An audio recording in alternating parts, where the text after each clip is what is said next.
The night air hung heavy over Balete Drive, thick with fog that twisted around the ancient Balete trees like living serpents. Street lamps flickered weakly, casting long, trembling shadows over the cracked asphalt.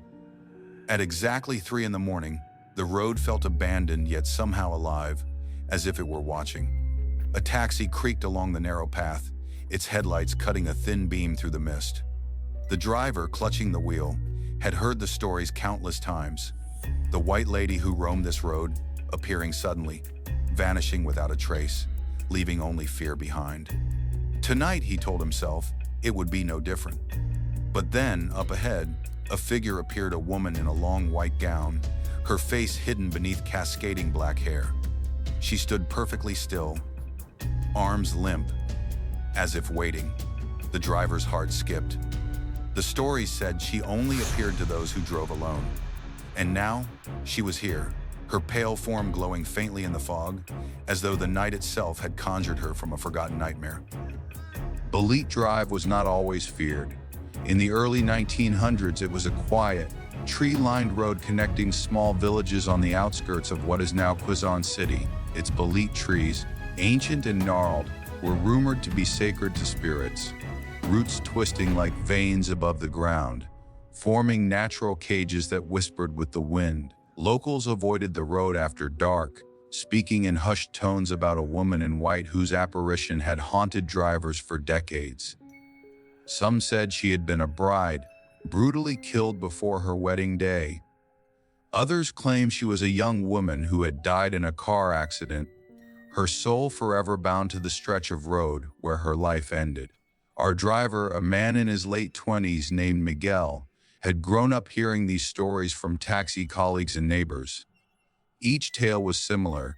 A lone driver picks up a mysterious woman dressed in white. She appears in the back seat despite no one stepping in, and then she vanishes, leaving behind a chill that freezes blood in veins. He had scoffed at such stories, thinking them folklore meant to scare tourists and new drivers. Yet, as Miguel's taxi rolled past the towering trees, he felt an unfamiliar heaviness settle over him. The air seemed to thicken, the fog curling closer, almost touching the windshield. Something was different tonight. The stories were not just tales, they were warnings.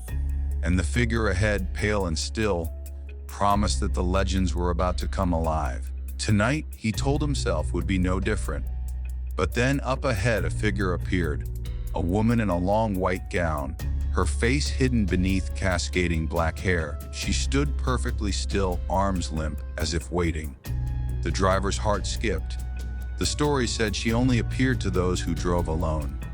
And now, she was here, her pale form glowing faintly in the fog, as though the night itself had conjured her from a forgotten nightmare.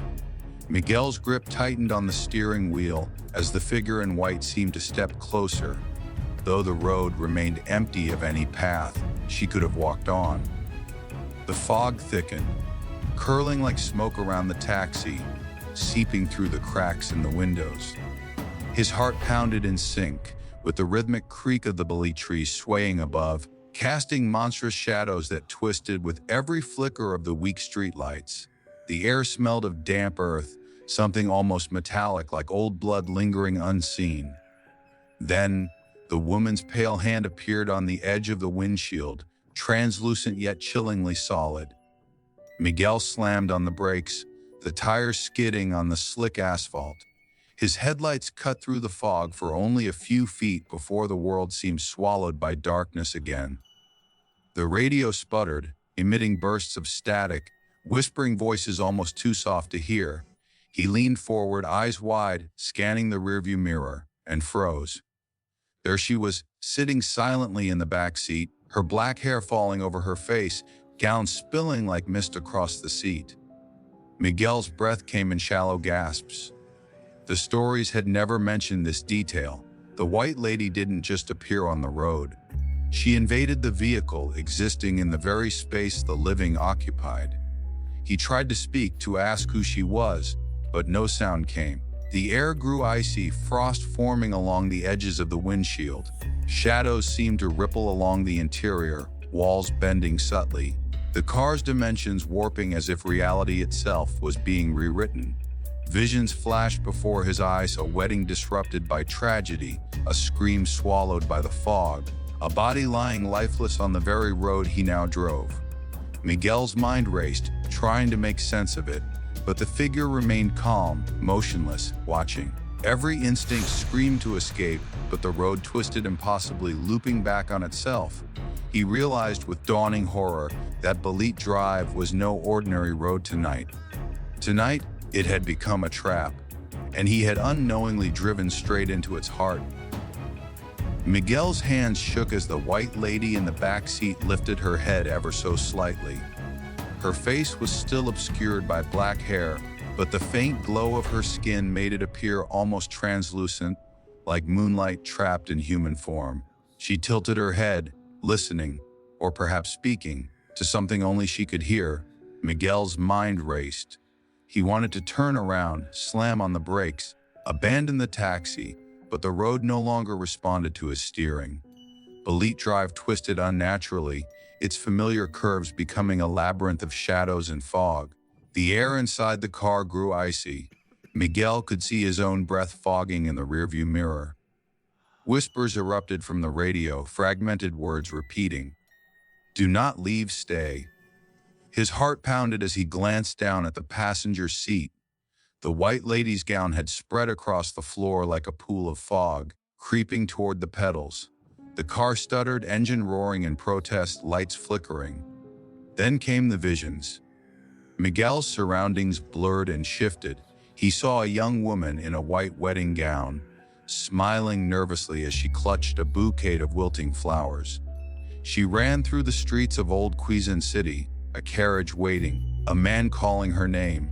Suddenly a shadow lunged, unseen but violent, and she fell, her scream swallowed by the night.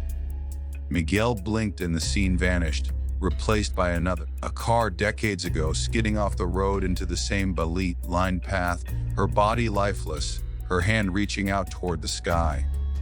Miguel realized with a sick twist in his stomach that all the sightings, all the stories, were echoes of a soul trapped in eternal terror. The white lady's presence was not just haunting the road, it was reliving her death, seeking witnesses, perhaps seeking justice or revenge. Her head slowly lifted fully, hair falling back. Miguel froze. Her face was pale as porcelain, eyes hollow yet brimming with silent sorrow. Tears of dark red streaked down her cheeks, glimmering in the flickering light. She opened her mouth, whispering his name in a voice that was at once pleading and accusing. The car jerked violently, spinning in place despite his attempts to stop.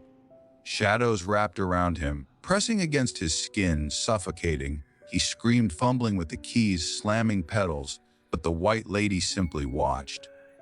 Then, she extended a hand toward him. Miguel saw not a threat, but despair, a warning of the fate that awaited anyone who ignored the history of the road. As the car lights flickered one final time, the road ahead seemed endless, the fog a living barrier. The boundary between the living and the dead blurred completely, and Miguel understood the truth. Balete Drive did not allow escape, not for her, not for him, not for anyone who dared travel it alone at night. In that moment, the white lady leaned forward, vanishing into a swirl of fog and cold wind. Miguel collapsed against the wheel, gasping for breath, yet he felt her presence lingering, the icy touch of her hand brushing his shoulder. The taxi engine stuttered and roared, lights dimming, and the road returned to its quiet, deceptive calm.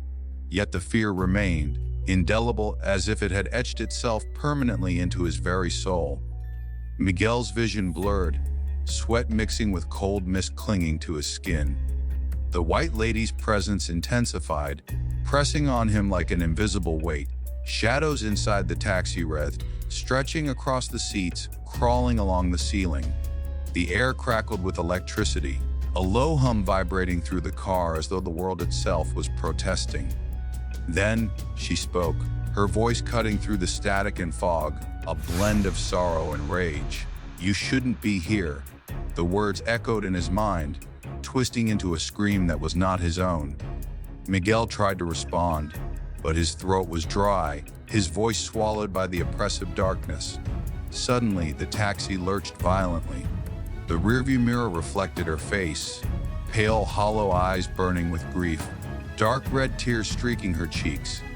Her hair whipped around her face like black flames. She leaned closer, her breath icy against his ear, whispering fragments of her final moments. Betrayal, death, the road that stole her life. The world outside the windows warped. Trees stretched impossibly tall, fog coiling like snakes, the asphalt rippling under invisible waves. Miguel's hands slipped from the wheel as the car spun, teetering on the edge of some unseen abyss. Her hand reached toward him again, and for a fleeting moment, he saw her entire life flash before his eyes.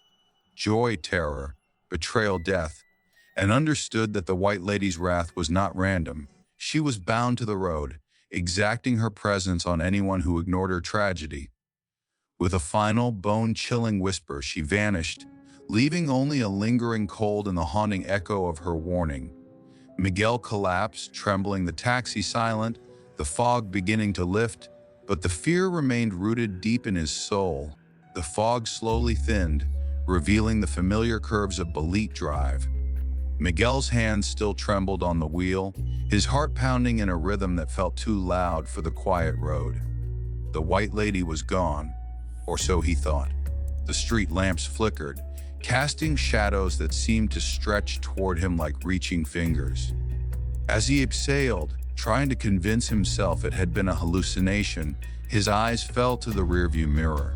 A pale handprint appeared on the shoulder of his jacket, wet, icy, impossible. He spun around, but the back seat was empty. The taxi was silent, yet the air still carried a whisper of her presence, a faint scent of cold earth and old flowers. Miguel reached the end of the road, the first signs of dawn bleeding into the sky.